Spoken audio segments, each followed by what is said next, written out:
Hello students. So students, as you know that we are completing chapter number 13, limits and derivatives. Okay.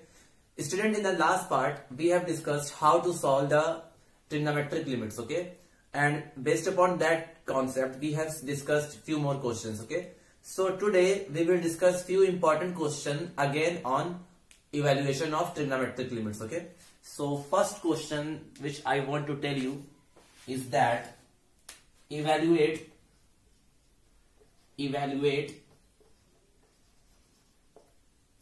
limit x tends to 0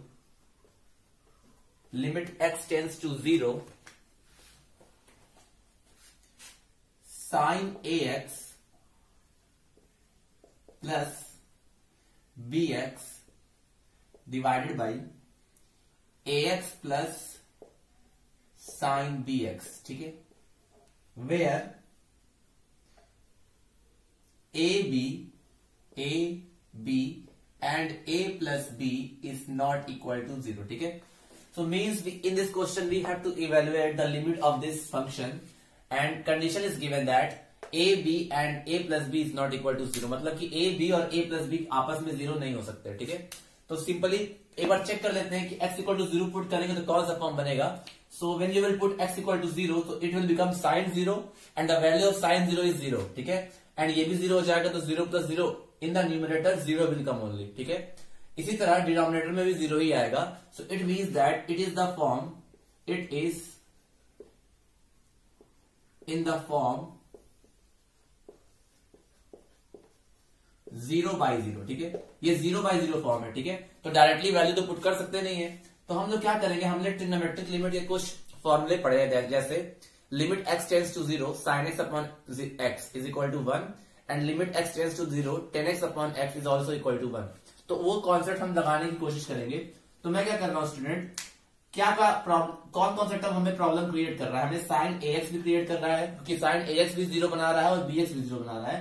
तो मैं क्या कर रहा हूं, ऊपर और नीचे डिनोमिनेटर में x से डिवाइड कर देता हूं. क्यों? क्योंकि मुझे ट्रिग्नोमेट्रिक लिमिट, ट्रिग्नोमेट्रिक फंक्शन की एक लिमिट का वैल्यू पता है. किसका?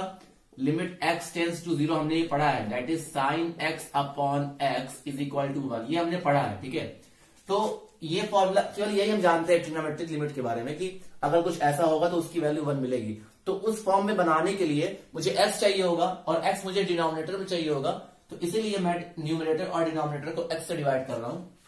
सो what I will get limit x tends to 0. अगर मैं डिवाइड कर दूं ऊपर नीचे x से, तो it will become sin ax plus bx upon x divided by ax plus sin bx upon x. ठीक है, ऐसा कुछ होगा. न्यूमरेटर को भी मैंने डिवाइड कर दिया x से और डिनोमिनेटर को भी डिवाइड कर दिया x से. ठीक है, अब अलग अलग करके लिखते हैं. तो जब अलग अलग करके लिखेंगे स्टूडेंट, तो लिमिट x टेंस टू 0 ये बन जाएगा sin ax अपॉन x और ये बन जाएगा ओनली b. अब अलग अलग करके लिखोगे तो यही आएगा. ठीक है, similarly in the denominator a plus sin bx upon x will come. ठीक है, ये आएगा.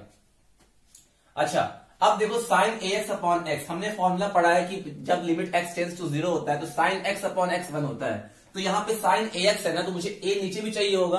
तो मैं अब क्या कर रहा हूं स्टूडेंट, मैं क्या कर रहा हूं,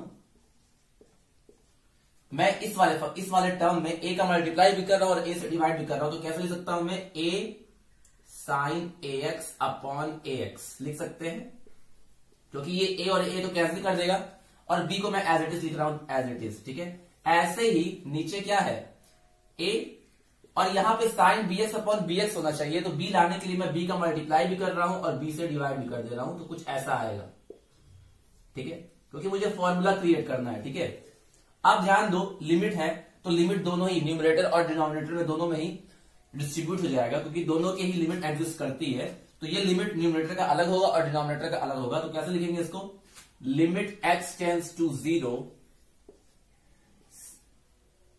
limit x tends to 0 a sin ax upon ax और प्लस b, क्योंकि b में x नहीं है तो इसका तो लिमिट लेंगे ही नहीं, क्योंकि यहाँ पे x वाला टर्म है ही नहीं तो x पुट कहां करोगे, इसलिए केवल मैंने इस टर्म का लिमिट लिया क्योंकि इसमें x वेरिएबल है।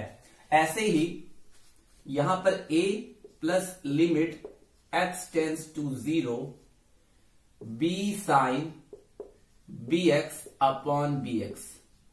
ठीक है, अब देखो ऊपर और नीचे जो a और b है वो एक कांस्टेंट है, तो कांस्टेंट जब होता है तो वो लिमिट के बाहर आ जाता है, तो क्या ले सकते हैं इसको हम लोग, इसको ले सकते हैं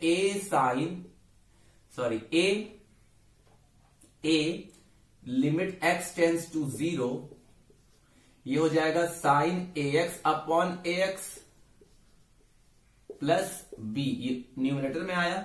and similarly in denominator a plus ये b बाहर आ जाएगा यहां से क्योंकि b कांस्टेंट है, तो b limit x tends to 0 sine bx upon bx। ठीक है, अब ध्यान दो, ये बिल्कुल यही वाला फॉर्मूला बन गया। ठीक है, बिल्कुल यही वाला फॉर्मूला है।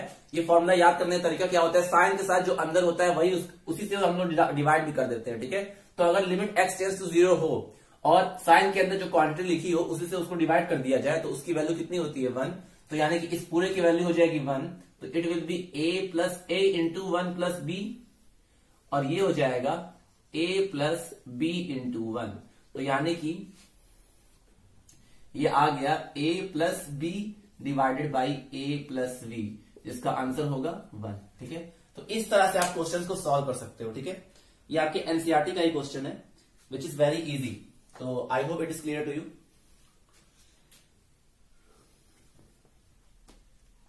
So please note down it. Okay. So now we will solve next question.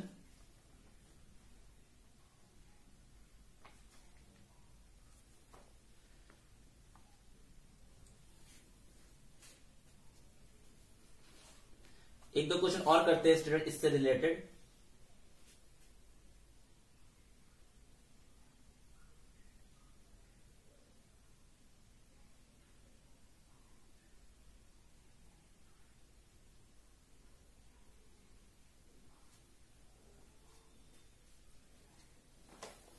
I hope it is clear to you. Okay. So now we will able to solve the next question.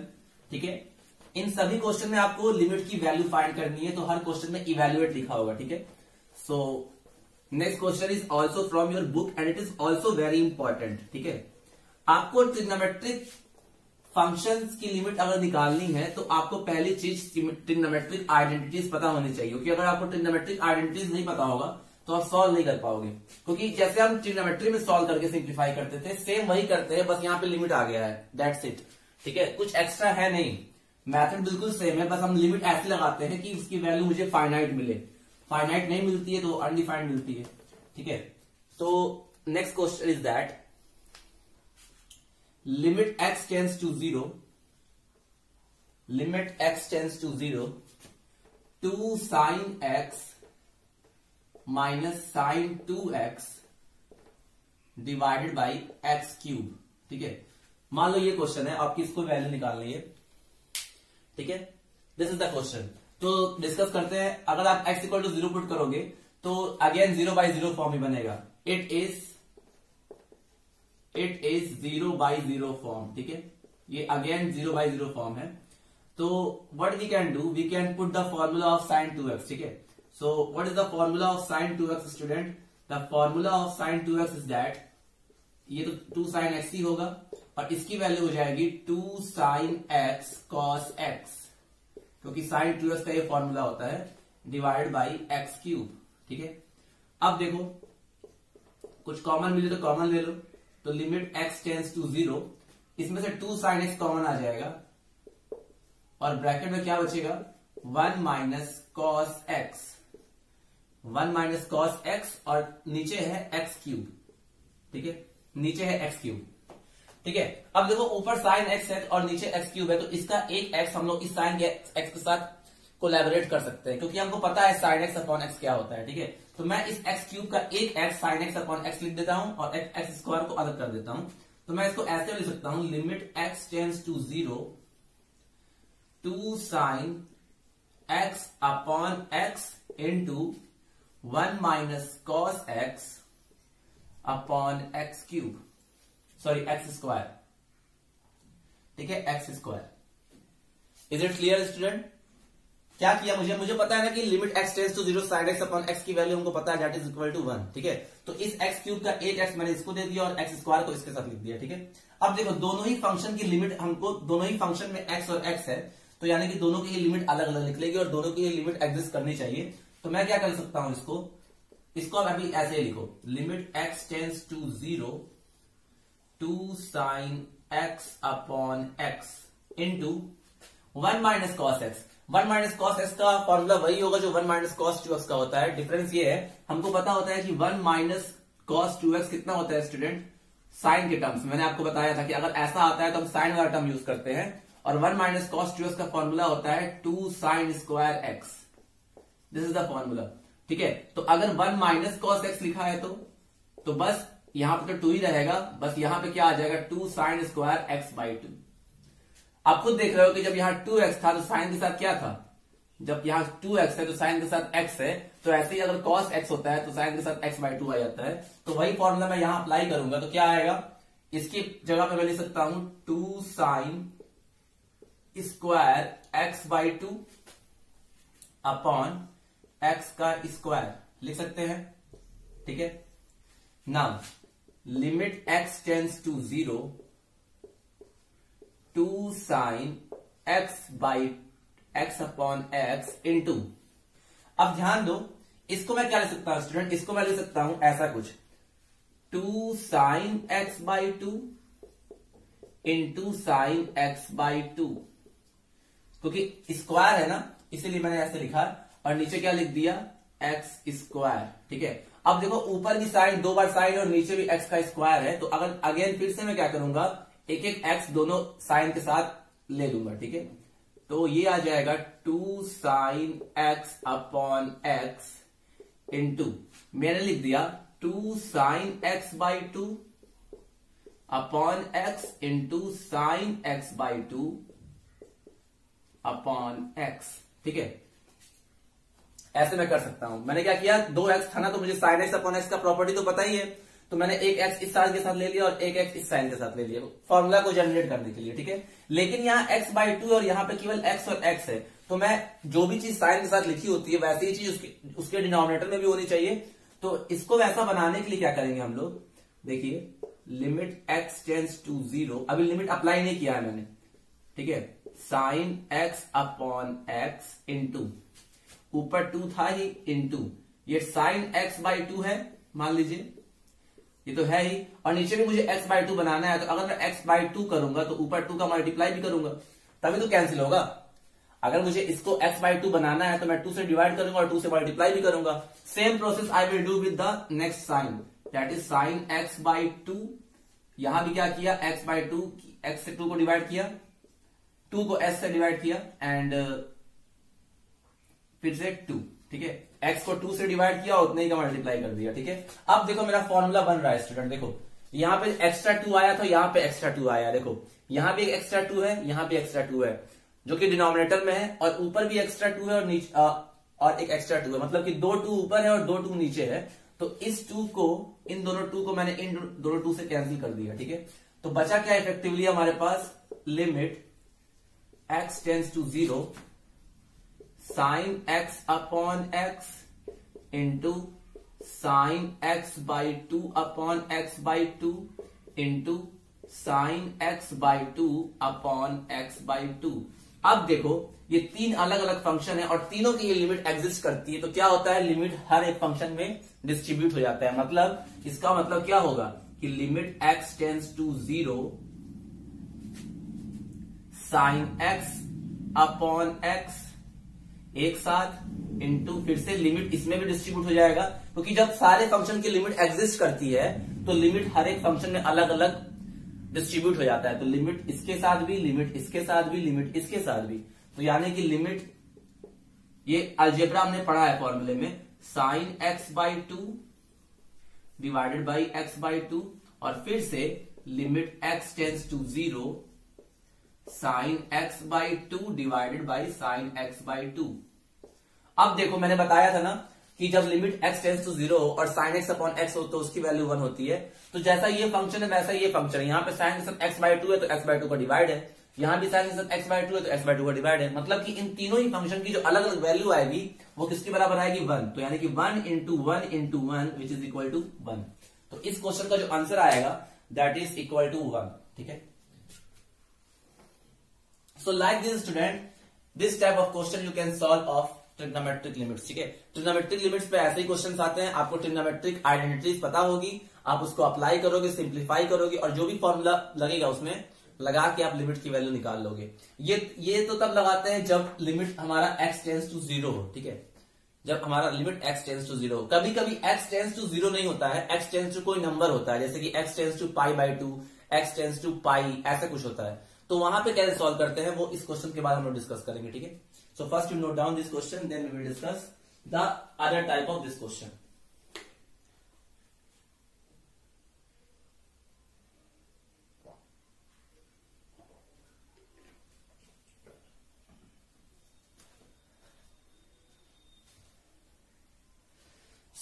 ये तो हमने तब discuss किया student जब x tends to 0 है। जितने भी question हमने ट्रिग्नोमेट्रिक लिमिट्स पे अभी तक डिस्कस किया है स्टूडेंट्स, उसमें जो x है वो कहां टेंड कर रहा है, 0 की तरफ टेंड कर रहा है, ठीक है। लेकिन हर एक क्वेश्चन में x 0 की तरफ टेंड नहीं करेगा, ठीक है। हर एक क्वेश्चन में x 0 की तरफ टेंड नहीं करेगा। तो जब x 0 की तरफ टेंड ना करे वैसे क्वेश्चंस को आप कैसे सॉल्व करोगे, so that concept we will study with the help of one example, ठीक है। उसका भी एक मेथड होता है बहुत सिंपल, ठीक है। अब देखिए मैं जो क्वेश्चन लिखने जा रहा हूं वो वैसा ही क्वेश्चन है। जैसे एक सिंपल सा एग्जांपल से सॉल्व करते हैं हम लोग कि evaluate limit x tends to pi by 2, ठीक है, tan 2x upon x minus pi by 2। अब ध्यान दो स्टूडेंट, यहां पे x, अभी तक हमने जो ट्रिग्नोमेट्रिक फंक्शन सॉल्व किए थे लिमिट के क्वेश्चन में, उसमें x टेंस टू 0 था। लेकिन अब इस क्वेश्चन में x टेंस टू 0 नहीं है, x tends to some value है, मतलब कि x टेंस टू कुछ वैल्यू लिखी है ना यहाँ पे। तो ऐसे क्वेश्चन को क्या करते हैं, तो इसके लिए एक मेथड होता है, आप ऐसे क्वेश्चन में x को किससे रिप्लेस करो, आप x को जो जिधर ये टेंड कर रहा है उससे रिप्लेस करो। जैसे यहां पे x पाई बाय 2 को टेंड कर रहा है ना, तो आप मान लो let x is equal to pi by 2 plus h। ये सब्स्टिट्यूशन करते हैं हम लोग जब x किसी वैल्यू की तरफ टेंड कर रहा होता है तो उसके प्लेस पे हम लोग ये वैल्यू पुट करते हैं, ठीक है। इसके पहले वाले में तो x टेंस टू 0 था ना, इसके पहले वाले क्वेश्चंस में x कहां टेंड कर रहा था, 0 की तरफ। लेकिन यहाँ पे x पाई बाय 2 मतलब कि x किसी वैल्यू की तरफ टेंड कर रहा है। तो वैसे क्वेश्चन में क्या करते हैं, जिस वैल्यू की तरफ भी टेंड करे, वो मान लो a, यहाँ a लिखा होता, कुछ भी लिखा होता, तो आप क्या एज्यूम करते हैं, मान लेते हैं कि लेट x इक्वल टू जो वैल्यू दी हुई है वो प्लस h। अब खुद सोचो, जब x यहां पर x कहां टेंड कर रहा है, x कहां टेंड कर रहा है, x हमारा अगर पाई बाय 2 पे टेंड कर रहा है तो h कहां टेंड करेगा। अगर इसमें, क्योंकि जब आप सब्स्टिट्यूट करोगे तो ये पूरा फंक्शन x में नहीं बनेगा, ये पूरा फंक्शन h में कन्वर्ट हो जाएगा। जब आप x के जगह पर ये वैल्यू पुट करोगे इस फंक्शन में, तो वो पूरा फंक्शन किसमें बन जाएगा, h में। तो यानी कि जो लिमिट भी लिखेंगे हम लोग वो किसमें लिखेंगे, h के टर्म्स में लिखेंगे। तो इस यहां पर अगर x हम लोग कहां ले लें, पाई बाय 2 की तरफ टेंड करें, तो h कहां टेंड करेगा, 0 की तरफ। खुद देखो, अगर आप यहां पे x equal to pi by 2 put कर दोगे तो h की वैल्यू कितनी आएगी, 0 ही आएगी। तो जब आप पूरे फंक्शन को h के टर्म्स में कन्वर्ट कर रहे हो तो लिमिट को भी आपको h के टर्म्स में कन्वर्ट करना पड़ेगा, ठीक है। क्योंकि हमने यहाँ सब्स्टिट्यूशन लिया है ना, हमने x की जगह क्या पुट कर दिया, पाई बाय 2 प्लस h। इसका मतलब यहाँ पे भी पाई बाय 2 प्लस h आएगा और यहाँ पे भी पाई बाय 2 प्लस h आएगा। मतलब कि ये पूरा फंक्शन h में कन्वर्ट हो जाएगा, x में नहीं h में, जो हमने एक्स्ट्रा माना है। और जब फंक्शन h में कन्वर्ट हो जाएगा तो जो उसकी लिमिट भी होगी वो भी h के टर्म्स में ही होगी। तो कैसे करते हैं लिमिट चेंज, x की वैल्यू जो भी दी हुई हो वो पुट करके देखो, जब x पाई बाय 2 पुट करोगे तो h कहां टेंड करेगा, 0 की तरफ। तो यानी कि जो नया फंक्शन बनेगा वो कैसा बनेगा, लिमिट h टेंड टू 0, क्योंकि यहां पे x था तो अब किस में कन्वर्ट हो जाएगा, h में। और जहां जहां x है वहां आप क्या पुट कर दो, पाई बाय 2 प्लस h। कर सकते हो ये चीज, क्योंकि मैंने कन्वर्ट किया है ना। और नीचे क्या हो जाएगा, नीचे हो जाएगा पाई बाय 2 प्लस h और माइनस पाई बाय 2 तो पहले से ही था। बस x की जगह मैंने पाई बाय 2 प्लस h पुट कर दिया और लिमिट को भी h के टर्म्स में चेंज कर दिया। तो अब देखो क्या आएगा, लिमिट h टेंड्स टू 0, ये 2 का मल्टीप्लाई जब अंदर करोगे स्टूडेंट्स, तो 2 का मल्टीप्लाई अंदर करोगे तो पाई बाय 2 में 2 का मल्टीप्लाई होगा तो केवल पाई बचेगा और पाई प्लस 2h बचेगा, ठीक है। और नीचे क्या बचेगा, ये पाई बाय 2 से पाई बाय 2 कैंसिल, h बचेगा केवल, ठीक है। अच्छा अब देखिए लिमिट h टेंड्स टू 0, ये देखो 10 पाई प्लस थीटा क्या होता है स्टूडेंट, 10 पाई प्लस थीटा यानी कि 10 180 प्लस थीटा क्या होता है, pi plus theta third quadrant में आता है, pi plus theta third quadrant में आता है और थर्ड क्वाड्रेंट में 10 पॉजिटिव होता है तो उसकी वैल्यू क्या हो जाएगी 10 थीटा, यही तो होगा। तो अगर यही वाला कॉन्सेप्ट यहां लगाए तो 10 पाई प्लस 2h क्या बन जाएगा 10 2h पॉजिटिव में, और नीचे तो h है ही। अब देखो अब यहां पे वो वाला फॉर्मूला लग सकता है जो हमने पहले पढ़ा है, हमने फॉर्मूला पढ़ा है 10 के टर्म्स में, क्या कि जब x टेंड्स टू 0 होता है तो 10x अपॉन x क्या होता है इक्वल टू 1 होता है, ठीक है। तो वही चीज मुझे अप्लाई करना है, लेकिन प्रॉब्लम ये है कि यहाँ पे 10 के साथ 2h है, तो अगर 10 के साथ अंदर 2h है तो नीचे भी 2h ही होना चाहिए, तो ऊपर नीचे में 2 का मल्टीप्लाई अगर कर दूं तो क्या आएगा, limit h tend to 0 2 10 2h upon 2h, ठीक है। अब ये 2 तो कांस्टेंट है, 2 लिमिट के बाहर आ जाएगा और ये क्या बन जाएगा, limit h tend to 0 10 2h upon h upon 2h, ठीक है।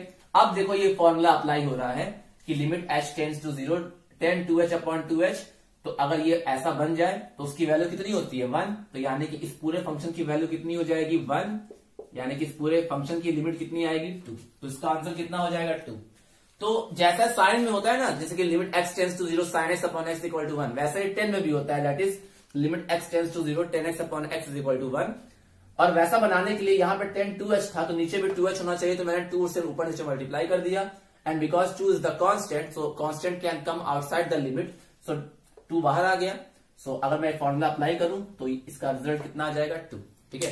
तो बेसिक मेथड ये है कि जब x किसी वैल्यू की तरफ टेंड करता है, 0 की तरफ नहीं, तो हम क्या करते हैं उस x को किसी चीज से रिप्लेस करते हैं। किससे रिप्लेस करते हैं, जिस भी तरफ वो टेंड कर रहा है वो प्लस h के से उसको रिप्लेस कर देते हैं, मतलब कि x क्या मान लेते हैं, वो वैल्यू जिसपे x टेंड कर रहा है प्लस h। यहाँ पे x कहां टेंड कर रहा था पाई बाय 2 पे, तो हमने एज्यूम कर दिया let x is equal to pi by 2 plus h, मतलब जहां जहां फंक्शन में x होगा वहां वहां आप ये वैल्यू पुट करोगे। अब जब ये वैल्यू पुट करोगे तो फंक्शन हमारा x में नहीं बनेगा, फंक्शन हमारा h में कन्वर्ट हो जाएगा, मतलब कि इस वेरिएबल में कन्वर्ट हो जाएगा। तो जब फंक्शन हमारा h में कन्वर्ट हो जाएगा तो लिमिट को भी हमको उसके टर्म्स में लिखना पड़ेगा, तो हमको लिमिट भी चेंज करना पड़ेगा। पहले लिमिट x के टर्म्स में था, अब लिमिट आएगा h के टर्म्स में, तो वो कैसे चेक करेंगे, आप सिंपली यहाँ पे x इक्वल टू, क्योंकि x यहाँ पाई बाय 2 को टेंड कर रहा है, तो आप simply x pi by 2 put करोगे तो h की वैल्यू 0 ही आएगी। तो हम मान लेते हैं कि अगर x पाई बाय 2 पे टेंड करेगा तो h कहां टेंड करेगा 0 पे। अब फिर से लिमिट लगाया, सॉल्व किया तो हमारा आंसर आ गया, ठीक है। तो इस तरह हम लोग इस तरह क्वेश्चन सॉल्व कर सकते हैं students. So after this I will tell you one more question based upon this concept, so please note down it.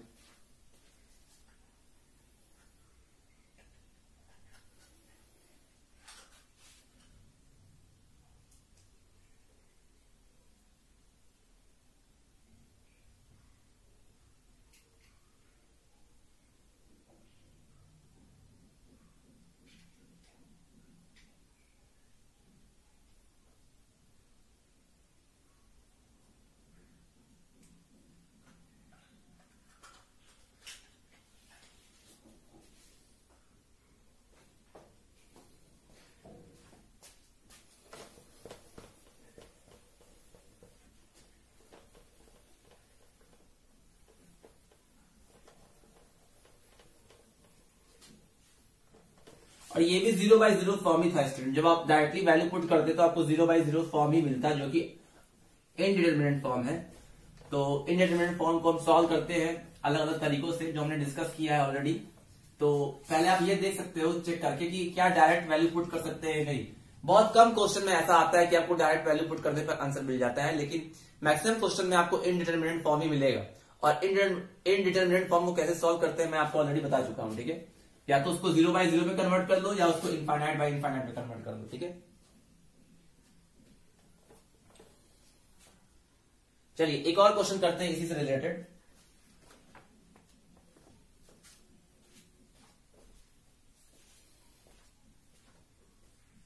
जैसे evaluate limit x tends to pi by 4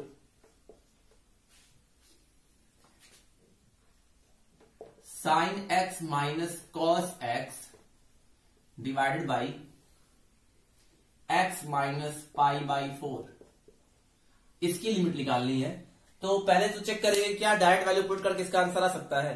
तो एक्चुअली ये इनडिटरमिनेट फॉर्म ही है, क्योंकि अगर पाई by 2 pi by 4 आप ऊपर और नीचे पुट करोगे तो साइन पाई बाई 4 होता है 1/√2, कॉस पाई बाई 4 भी होता है 1/√2। तो 1/√2 माइनस 1/√2, ऊपर भी 0 आएगा और नीचे भी 0 आएगा। तो ये एक्चुअल में ये इनडिटरमिनेट फॉर्म ही क्रिएट करेगा, मतलब कि इट इज 0/0 फॉर्म। ठीक है, ये आप देख सकते हो। ये हर क्वेश्चन में आपको देखना है कि क्या डायरेक्ट वैल्यू पुट कर सकते हैं कि नहीं। मैक्सिमम क्वेश्चन में इनडिटरमिनेट फॉर्म ही मिलेगा आपको। तो ये 0/0 फॉर्म है, तो डायरेक्ट वैल्यू पुट नहीं कर सकते। अब देखो ये ट्रिग्नोमेट्रिक फंक्शन का क्वेश्चन है और x किसी वैल्यू की तरफ टेंड कर रहा है, इसका मतलब हमको यहाँ पे x को एज्यूम करना पड़ेगा। तो क्या एज्यूम करेंगे, let x is equal to कि कहां टेंड कर रहा है, पाई बाई 4, तो x equal to pi by 4 plus h मान लेते हैं। ठीक है, तब अगर x पाई बाई 4 पे टेंड कर रहा है तो अगर पाई बाई 4 यहां पुट करोगे तो h कहां टेंड करेगा, h टेंड करेगा 0। यानी कि अब लिमिट हम किसके टर्म्स में लिखेंगे, h के टर्म्स में। ठीक है, क्योंकि समथिंग टेंस टू 0 यानी कि x टेंस टू 0 या समथिंग टेंस टू 0 सॉल्व करना ज्यादा इजी होता है, क्योंकि मैक्सिमम क्वेश्चन हमने वो पढ़ा है जिसमें x कहां टेंड करता है 0 की तरफ। तो हमने इस सब्स्टिट्यूशन की मदद से उसके लिमिट को कहां टेंड करा दिया 0 की तरफ से, जिसको सॉल्व करना इजी है, इसलिए इस तरह का सब्स्टिट्यूशन करते हैं हम लोग। ठीक है, तो अब ये पूरा ही फंक्शन h में कन्वर्ट हो जाएगा और लिमिट भी h के टर्म्स में कन्वर्ट हो जाएगी। तो क्या आएगा स्टूडेंट, आएगा लिमिट x की जगह h आ जाएगा, that is h tend to 0, और जहां जहां x है वहां वहां क्या पुट कर देंगे, limit pi by 4 plus h। तो पाई by 4 plus h minus cos pi by 4 plus h, और नीचे आ जाएगा पाई by 4 plus h minus pi by 4। ठीक है, सॉल्व करते हैं इसको। अब लिमिट h टेंड टू 0। अब ध्यान दीजिए ये साइन a प्लस बी का फॉर्मूला है, और साइन a प्लस बी का फॉर्मूला होता है sine a cos b plus cos a sine b। तो उसी से इसको एक्सपेंड करते हैं। तो क्या आएगा स्टूडेंट, ब्रैकेट में लिख लेते हैं क्योंकि बहुत बड़ा एक्सप्रेशन है। आएगा ये sine pi by 4 cos h plus cos pi by 4 sine h। ठीक है, ये इसका हो गया एक्सप्रेशन। वैसे ही कॉस का भी होता है स्टूडेंट। कॉस का क्या होता है, कॉस का होता है कॉस a प्लस बी का फॉर्मूला होता है cos a cos b minus sine a sine b। तो इसको ऐसे ब्रैकेट में लिख देते हैं और इसको दूसरे ब्रैकेट में लिख देते हैं, यानी कि cos pi by 4 cos h minus sine pi by 4 sine h। ठीक है, जगह थोड़ा कम पड़ गया, और नीचे क्या बच जाएगा, ये पाई बाई 4 कैंसिल, h बचेगा केवल। तो देखो आपने यहाँ पे ट्रिग्नोमेट्रिक आइडेंटिटी यूज हुई है। अगर आपको फॉर्मूला नहीं पता होता साइन a प्लस बी और कॉस a प्लस बी का, तो आप ये क्वेश्चन नहीं कर पाते, इसलिए आपको पता होना चाहिए। अब देखो limit h tend to 0, bracket में क्या आएगा, साइन पाई बाई 4 होता है 1/√2, कॉस h को तो कॉस h ही होगा, प्लस कॉस पाई बाई 4 कितना होता है, ये भी 1/√2 होता है, और ये तो साइन h हो गया। ठीक है, फिर देखो माइनस है तो minus cos pi by 4 1/√2 cos h, और ये माइनस है तो ब्रैकेट ओपन हो जाएगा तो प्लस हो जाएगा, और sine pi by 4 1/√2 sine h ये आएगा। और नीचे क्या आ गया, नीचे आ गया h। ठीक है, अब देखो कुछ कैंसिल होगा इसमें से, तो 1/√2 cos h and 1/√2 cos h that both will be cancelled. ठीक है, so what will be left, limit h tend to 0 1/√2 तो ये हो जाएगा 2/√2 साइन h, और ये डिवाइडेड बाई h, देख लेना वही आएगा। ठीक है, 2/√2 साइन h आएगा। अब देखो 2/√2 एक तो नंबर है, तो 2/√2 बाहर हो गया, और limit h tend to 0 sine h upon h, जिसकी वैल्यू कितनी हो जाएगी स्टूडेंट, जिसकी वैल्यू 1 हो जाएगी, तो इसका आंसर आएगा 2/√2 इंटू 1, यानी आंसर होगा 2/√2। चाहो तो इसको रेशनलाइज कर लो, रेशनलाइज करोगे तो आएगा 2 इंटू √2 अपॉन √2 इंटू √2, तो ऊपर आ गया 2√2/2, तो आंसर हो जाएगा √2। तो इसका जो आंसर है स्टूडेंट वो होगा √2। ठीक है, तो ये बहुत अच्छा क्वेश्चन है। सो आई होप ये क्वेश्चन आप कर पाओ। ठीक है, ऐसे ही मैक्सिमम क्वेश्चन आप कर सकते हो स्टूडेंट। ठीक है, मैक्सिमम क्वेश्चन आप इससे कर सकते हो, और आई थिंक इसमें एक्स्ट्रा कुछ बताने लायक है नहीं। ठीक है, ये सारे क्वेश्चन, मैक्सिमम क्वेश्चन तो मैंने बता ही दिया है आपको। आप इसी का कॉन्सेप्ट का अप्लाई करिए, आपका आंसर आ जाएगा। एक क्वेश्चन और डिस्कस कर लेते हैं जिससे आपको कॉन्फिडेंस आ जाए। ठीक है, आपको कॉन्फिडेंस आ जाए, उसके बाद ये आराम से हो जाएगा। ठीक है, एक और ऐसा क्वेश्चन डिस्कस कर लेते हैं, फिर इस पार्ट को यहीं पे खत्म करते हैं। एक दिन और मैं लूंगा लिमिट के लिए, जिससे मैं आपको कुछ एक्स्ट्रा चीजें बता पाऊं लिमिट के बारे में। Then we will move to our next topic, that is derivatives. Okay, so one more question for you. जितने क्वेश्चन सॉल्व करोगे उतना अच्छा है आपके लिए। अदरवाइज मैं तो मैक्सिमम बताना चाहता ही हूं, but there is a boundation, so everything can not be possible in the video lecture. So each and every question we cannot solve. ठीक है, everything I can tell you, but each and every question we cannot solve in the video. So you have to practice more and more question to get excellence in the chapter. ठीक है, तो आप solve करिए maximum questions, because when you will solve the question then you will find confidence. ठीक है, और जितना solve करोगे उतना कॉन्फिडेंस आएगा. So that's why you should do practice a lot of questions. Now last question for today.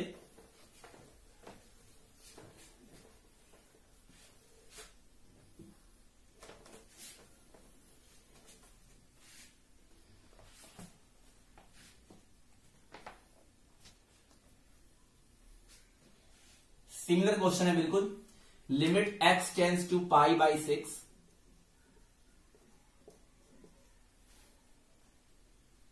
√3 sin x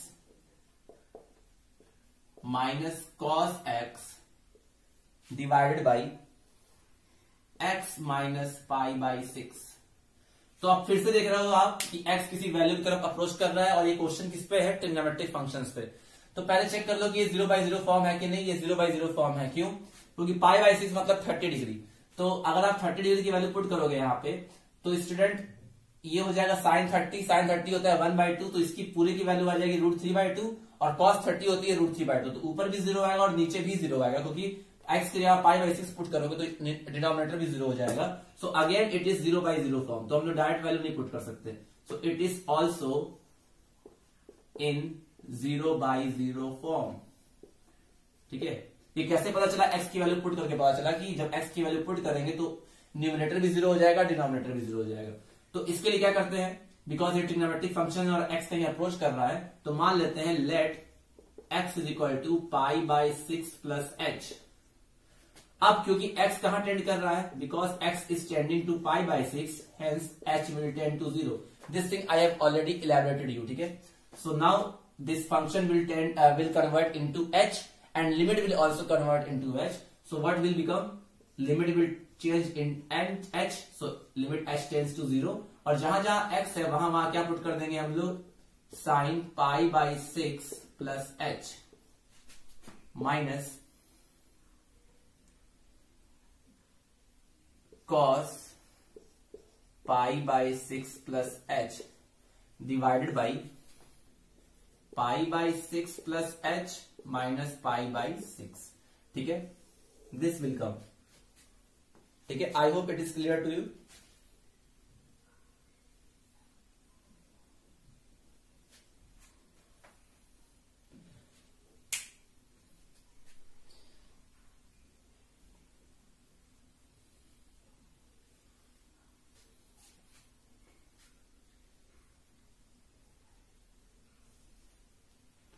Okay, now solve it. So limit h tend to 0. Again formula apply करते हैं. √3 sin π/6 plus h. ठीक है, sin π/6 plus h, यानी कि sin a plus b का formula अगर मैं apply करूं तो क्या आएगा? sin π/6 cos h plus cos pi by 6 sine h, ये आया। और ये क्या आएगा, minus cos pi by 6 cos h minus sine pi by 6 sine h। ठीक है, ये न्यूमरेटर में आया और नीचे तो केवल h ही बचा है। ठीक है, समझ लेना, क्योंकि यहां पर स्पेस नहीं था इसलिए मैंने नीचे लिख दिया है। अब देखो लिमिट h टेंड टू 0, अब वैल्यू पुट करते हैं √3, इसकी जो वैल्यू है, क्योंकि देखो √3 का मल्टीप्लाई इस पूरे में था ना, तो अगर मैं मल्टीप्लाई करूं तो ये आ जाएगा साइन पाई बाई 6 होता है 1/2 cos h plus cos pi by 6 यानी cos 30, तो इसकी वैल्यू होगी √3/2 साइन h। ठीक है, माइनस cos पाई बाई 6 यानी कि √3/2 cos h और ये माइनस 1/2 साइन h। ठीक है, divided by h। Now limit h tend to 0, now अब मल्टीप्लाई कर दीजिए तो क्या आएगा, √3/2 cos h प्लस √3 इंटू √3 3/2 साइन h। ठीक है, minus √3/2 cos h plus 1/2 sine h। ठीक है, ब्रैकेट ओपन कर देंगे तो यही आएगा। ठीक है, डिवाइडेड बाई h। नाउ अब देखिए आप, √3/2 cos h and √3 cos h will be cancelled and what will be left, limit h tend to 0, √3/2 sin h and 1/2 sin h, it will become 4/2 sin h divided by h। इसको और solve करते हैं तो 4/2 will become 2, तो limit h tend to 0, 2 sin h by h। अब 2 constant है तो 2 बाहर आ जाएगा लिमिट के, so 2 limit h tend to 0 sin h upon h। और अगर limit h tend to 0 sin h upon h है तो इस पूरे की वैल्यू 1 हो जाएगी, जो 2 इंटू 1 इज इक्वल टू 2, तो इसका जो आंसर होगा that will be 2। So I hope that this type of question is clear to you. जब ट्रिग्नोमेट्रिक फंक्शन का क्वेश्चन और x किसी वैल्यू की तरफ टेंड करता हो तो क्या करते हैं, x को एज्यूम कर लेते हैं, let x equal to something plus h, और वो समथिंग क्या है, जहां पर x टेंड कर रहा है। इस क्वेश्चन में x पाई बाई 6 टेंड कर रहा था, तो हमने एज्यूम कर लिया let x is equal to pi by 6 plus h। मान लो x पाई बाई 4 को टेंड करेगा तो हम मान लेंगे x is equal to pi by 4 plus h। Like this we have to solve this type of question. So that's all from this trigonometric function limit. जितने भी question possible हो सकते थे मैंने करा दिए हैं। आप क्वेश्चन सॉल्व करिएगा ट्रिग्नोमेट्रिक फंक्शंस पे। There are three things are required for solving the trigonometric limits. First, the formula limit x tends to 0 sin x upon x equal to 1 and limit x tends to 0 tan x upon x is equal to 1. ठीक है। Second thing, you have to identify which case is given, either 0 by 0 or infinite by infinite. ठीक है, means you have to check out the indeterminate form. And the third thing is that you have to remember the values of trigonometric identities. मतलब कि trigonometric identities का formula आपको पता होना चाहिए। If you don't know the formula, then please go through the chapter number 3 and revise all the formula related to trigonometric functions. क्योंकि अगर आपको याद नहीं होगा तो आप trigonometric limit के क्वेश्चंस को सॉल्व नहीं कर पाओगे, तो आप वो कर लेना। अगर आप ये 3 चीज कर लेते हो तो इस trigonometric functions के लिमिट के जितने भी क्वेश्चंस आते हैं you can easily solve. Okay, one more class I will take which will be based upon the limits, क्योंकि अब ये हम लोग लिमिट्स ही पढ़ रहे हैं कल, मतलब कि in the next part, in the part 8, and after part 8 means in part 9 I will tell you the next topic, that is derivatives, and it is also very important. It is a very small topic, so try to solve all the questions based upon the limits, and I hope that whatever things I taught you today that is clear to you. Remaining thing regarding limits we will discuss in the next part of the video. So till then students, have a nice day, take care, thank you.